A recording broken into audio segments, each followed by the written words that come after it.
Good day, everyone. Meteorologist Mark Mueller here. Thanks for joining me for this edition of MeteoMark's Weather Tropical Edition. We're still dealing with Post-Tropical Cyclone Tammy out here.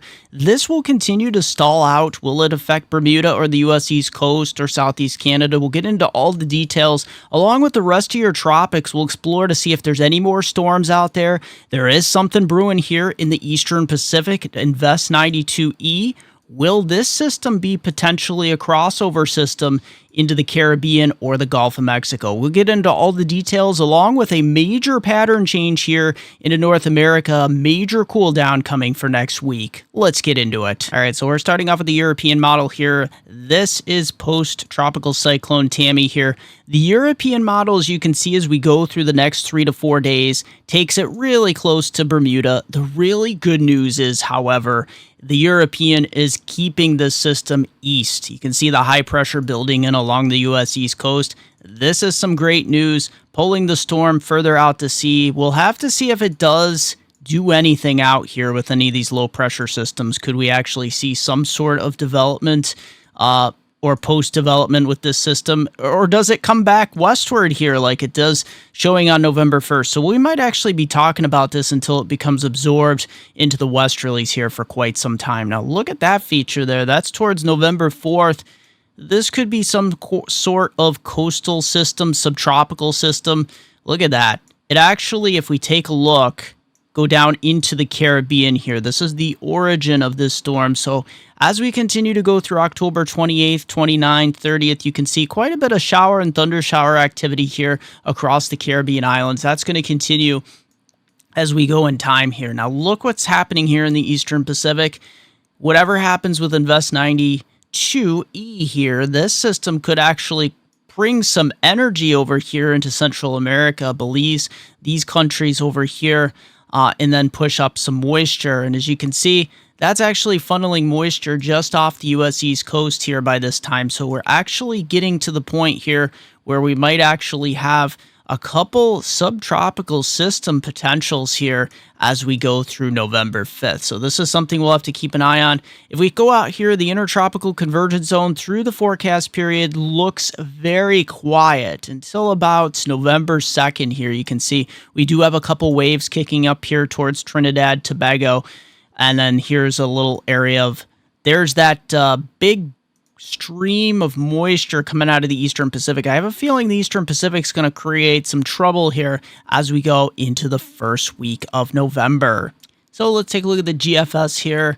There is Post-Tropical Cyclone Tammy pinwheeling around. Let's see if it agrees with the Euro. It pretty much does. There it is, spinning it around and around and around, kind of getting combined with some westerly moisture here with the jet stream. But there it is. Big time moisture by November 1st here across parts of the Caribbean, crossing over into the Gulf as well. This is something we got to keep a very close eye on. It's going to be coming up through the Cayman Islands, maybe eventually here Jamaica as well. You can see the stream of moisture just heading north here. And as we continue to go in time, you can see plenty of moisture to be had here. Look at this. This looks like by November 5th, we could be having some sort of tropical development here into the Western Caribbean. You have to watch this area this time of year. This is the time of year we can actually get some tropical development. It's the most favorable area. And look at that, the GFS showing something. I know the GFS is notorious for phantom storms, but it is interesting to see we have a lot of energy coming out of the Eastern Pacific.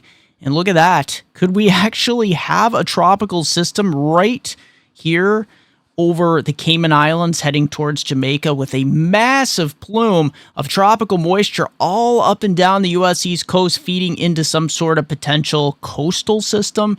That is something we definitely need to keep an eye on, but I caution you, this is out 300 hours to November 8th. It always is a good time to keep a lookout for these type of things, though, because I want to make mention, look at this.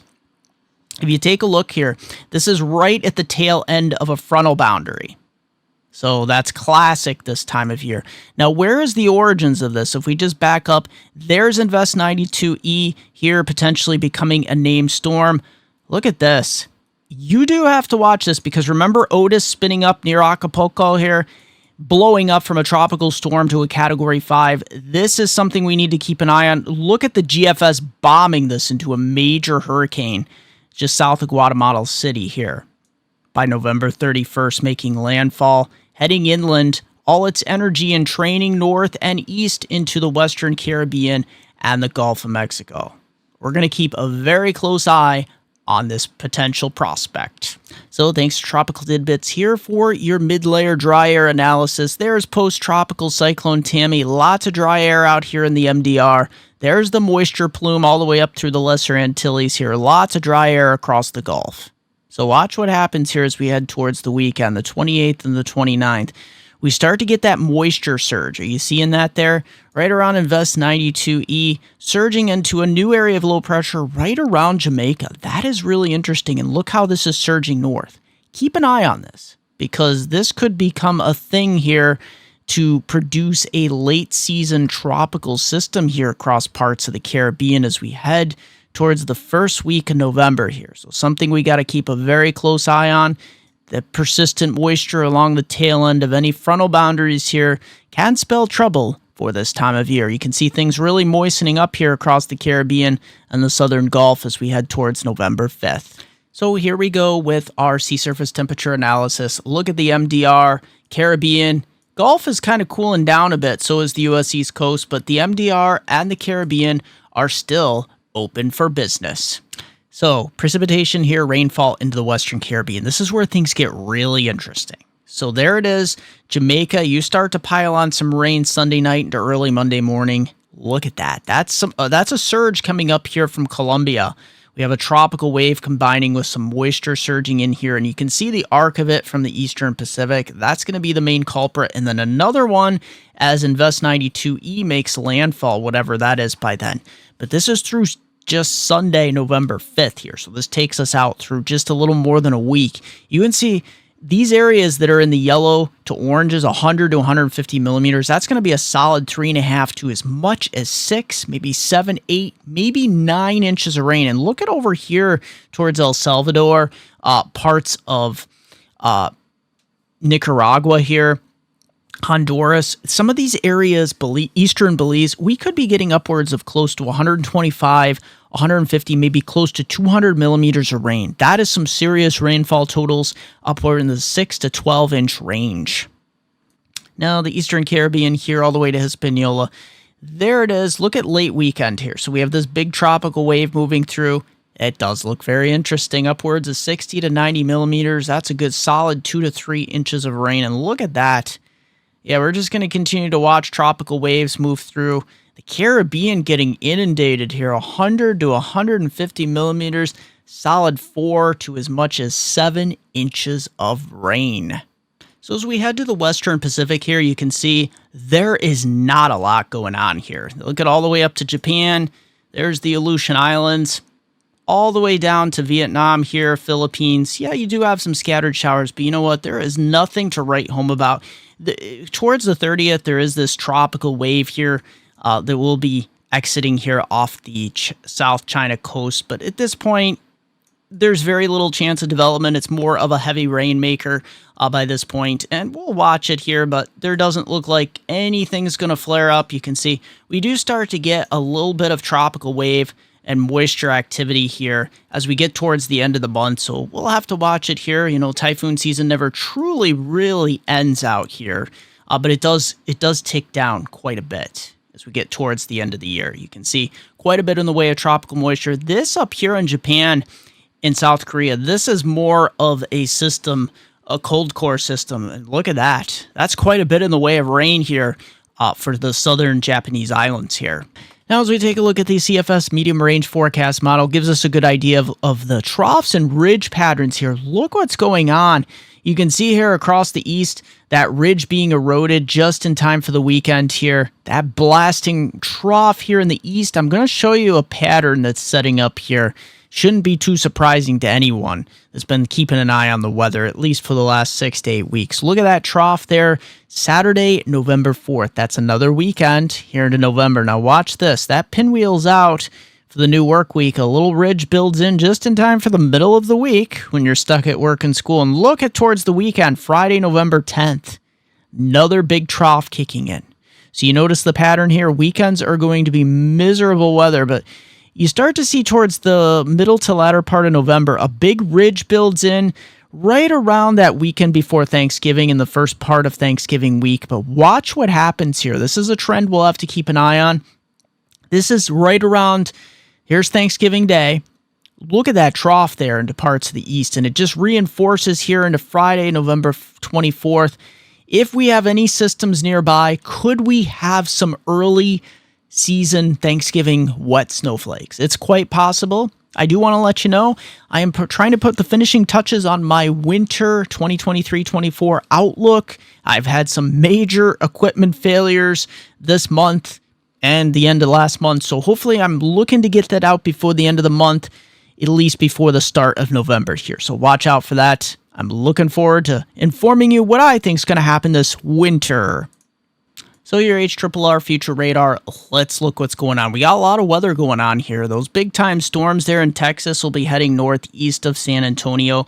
So yeah, heading into the woodlands here all the way up through Shreveport. A little weaker up here in the upper Mississippi River Valley. But look at plenty of moisture up here into parts of the Ohio Valley, Great Lakes region, and all the way up here into Quebec and Ontario. Lots of rain to be had here. And as we continue to put this into motion, you'll be dealing with some strong thunderstorms in eastern Texas, especially north of Houston here as we continue out throughout the night. Those are becoming less severe, but look what's going on here. Lots of convective action even up here into parts of Michigan. Clouds increasing here across New York, Pennsylvania, parts of western New England. We're going to continue to watch that because that's going to give way to a moisture influx as we head. This is 7 a.m.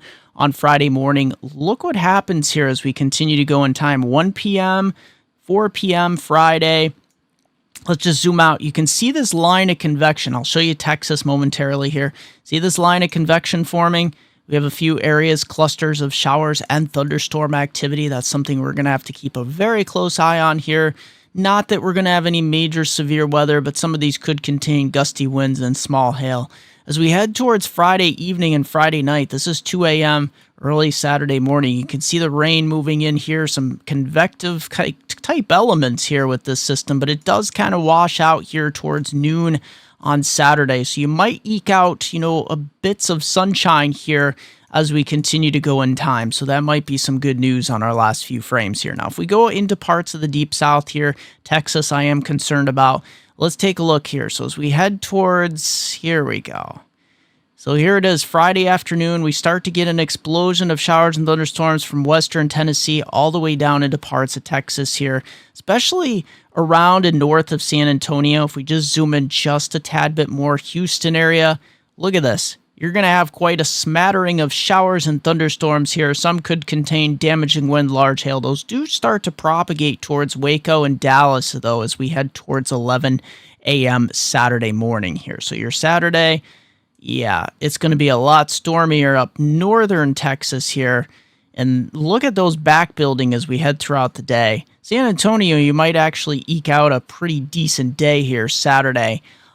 But Friday looks a bit rainier. Look at all the way up towards Little Rock and the Mississippi River Valley as well. So your weather for Canada and the United States for all of North America. Let's take a look here. We starting off with Friday the 27th. You can see a cold front blasting through all the way from Texas all the way up into the Midwest here.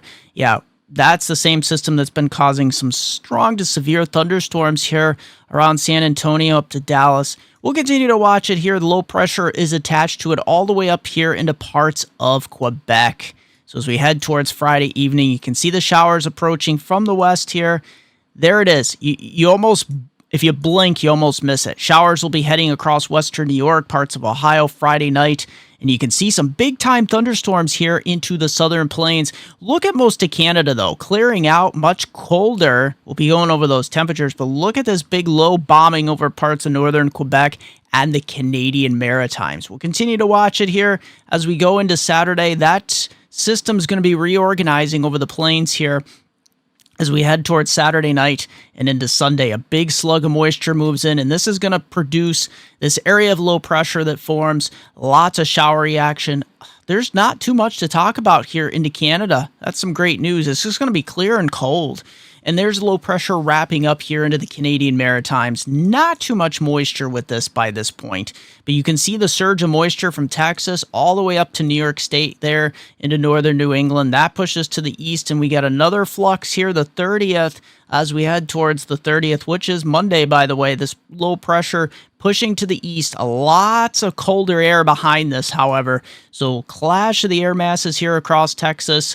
Big time storms, showers all the way up into parts of the Ohio Valley, into parts of the Northeast here. And as we continue to go in time, that pushes to the east, trying to push a coastal low development here towards November 1st. So there it is. Just go back here to the 31st. There's that low pressure, another low pressure kicking in. There's that piece of energy. These two could combine off the coast. At this point, we're not really expecting it to affect too much real estate here, but you can see here, Cape Cod, Nantucket, you could get clipped by this potential coastal here. And if we just zoom out, there's that proverbial low up here over Hudson Bay. That's going to be pinwheeling areas of energy around it. Most of Western Canada, even the Western United States, and the plains for that matter, benefiting from high pressure. Now, there's that tropical moisture there over the southern Gulf. We'll watch that as well. That could entrain into our weather pattern. As we continue, high pressure just building across eastern North America here as we head towards November 3rd and 4th. And as we go towards the end of the forecast period here, you can see some coastal, maybe subtropical type systems trying to spin up here along the U.S. East Coast and Southeast Canada. Another big system coming in here to the Pacific Northwest, breaking down our pattern. So we could see some pattern seesaws here, which is expected this time of year. Central Canada by November 5th being dominated by high pressure, but there it is around the edges. Quebec, Southern Ontario, and over here into Western Canada with this next system coming into the Pacific Northwest. Don't go anywhere. In just a moment, I have plenty more weather for you, but take a look at a word here from my affiliate. I am proud to announce that I am now an affiliate with Trilogy Maps. TrilogyMaps.com, bringing you the most digital, customizable maps found nowhere else on the internet. These maps are simply stunning. It's an advanced layering system that makes these maps great for making forecast maps with ease or any other maps that you would like to display important information on. The resolution on these maps is simply amazing. From the detail of everything here in the States, and you can also create stunning, digital, professional layered maps from also across the entire world. And don't forget, in checkout, the discount code option, use my code, MeteoMark, hit apply, and you will get 20% off your order. So if you want the most professional, customizable, and affordable weather maps found nowhere else on the internet, look no further than TrilogyMaps.com. Link in the description down below along with your discount code. And here we go, John from Islip, New York. It is laundry day, he says, and looks like a great sunny day actually with a nice blue sky. You can see with some puffy clouds at the top of the photo there. Looks nice and bright here on Sunday, October 22nd. Nice captures there, John. Looks like a great day. Total liquid equivalent precipitation here. Look at this. Yeah, there's a lot of rain there in Texas over the next couple days, Friday, Saturday, Sunday. It's a rainy, stormy weekend all the way to the southern plains. Look at all that heavy rain up there into parts of the Ohio Valley and into the Northeast. Let's do some zoom here. And here we go with the southern plains. Here is Texas, Oklahoma, Arkansas. Look at that. That's just through Saturday morning. That's a lot of rain there. 1 to 2 inches there across central Texas, north central Texas. Sunday, look at that. We just pile on the rain into Tuesday, Wednesday next week. That is quite a bit in the way of rain here. And as we continue to go through the rest of next week, you can see, yeah, it's mainly Friday through the weekend and then another batch early next week. So most areas topping out between 1 to as much as 3 inches. But look at that. Some of those yellow shadings are more closer to the 4-inch range. Let's head up into the Ohio Valley in the Northeast here. There we go as we head towards Friday night into Saturday morning. It's actually not looking like too much rain initially here. Maybe a 1/10 to a 1/4 inch here into parts of Ohio, western New York, western Pennsylvania. It is later on in the weekend. Look at that. That's Sunday. That's a rainy day there across Ohio. Most areas getting up to 3/4 to maybe 1 1/4 inches there. all the way into western New York, all of Ohio, and there over towards Binghamton, Cleveland, Buffalo, Pittsburgh. All you areas here could be getting close to an inch here of rainfall as we head throughout the weekend. So let's take a look at your Canadian precipitation here. Look at this. Yeah, that's 35 to as much as 60 millimeters of rainfall across most of eastern Canada here. That's with some big storm systems moving in, as I showed you there on the European run. Look at western Canada, though. This is through Monday, the 30th. Not much rain to be had. You have to get into later next weekend to start getting a surge of moisture from the Pacific. But look at eastern Canada here. You're continuing to pile up, anywhere from 45 to as much as 80 millimeters. That's anywhere from about 1.5 inches all the way up close to 2.5 inches of rain in some areas. So let's take a look at your temperatures. This is a big headline as well. Watch what happens here. We got a big blast of cold air across the northern plains and Rockies. Look at this warmth, 70s once again here across the Ohio Valley into the Northeast. This I can already assure you, and you probably already know this isn't going to last. Saturday, you have one more day. Temperatures will be tumbling here into parts of Ohio. Your early highs in the 60s, tumbling through the 50s and maybe the upper 40s by later in the day, eking out some 70s and 80s here into southern New England. Look at this, down even to the southern plains. Your temperatures are taking a tumble. You can see what's happening here. As we head towards Sunday, the bottom starts to fall out here on the temperatures. You can see where the trough is, and that front is going to be pushing to the east here. You can already see the temperatures falling apart here into parts of the Ohio Valley and the Northeast, stuck down into the 50s and the upper 40s. And look at this. As we head towards Monday, the 30th here, wow, Texas. Most of you here, all the way down in San Antonio, upper 40s. That is crazy. This is what you call a cold front here. You can see where it is, the demarcation zone here with this massive blast of cold air. And look at that. Most of just Georgia, South Carolina, and Florida, parts of Alabama holding on for dear life to these warmer temperatures. But, this is more closer to normal this time of year. So we have been really warm this week. We are cooling off next week. We've been flip-flopping back and forth here, but look at this. Most of Texas not getting out of the 50s towards Wednesday, November 1st. Mostly 40s here across the Ohio Valley into parts of the Northeast. Extended outlook from hometown viewers, Binghamton to Scranton, upper Susquehanna River Valley of New York and Pennsylvania. Take a look at this. We're starting off Friday well above average here. Partly sunny skies, 72, a beautiful day into Saturday as well. There will be a chance of an afternoon shower as the front approaches from the west, another day in the 70s. Enjoy it, because look what happens Sunday, Monday, and Tuesday. Behind that front that's pushing to the east, we're going to have an area of low pressure right up along it. We're going to see upwards of an inch, close to 1.25 inches here as temperatures take a tumble towards Tuesday. Look at that, scattered rain and even some wet snowflakes in the forecast for Tuesday with some lake effect. As always, thanks for joining me for this edition of MeteoMark's Weather. Take a look at my Facebook page at MeteoMark, also Weather Northeastern, also Hurricane Northeastern to follow the tropics. And if you want to hop over to my Twitter page, it's at Weather Eastern. It's MeteoMark.com. Thanks for joining me. Question or comment down below. Subscribe if you haven't already. Hit that bell notification button so you're alerted when a video comes out.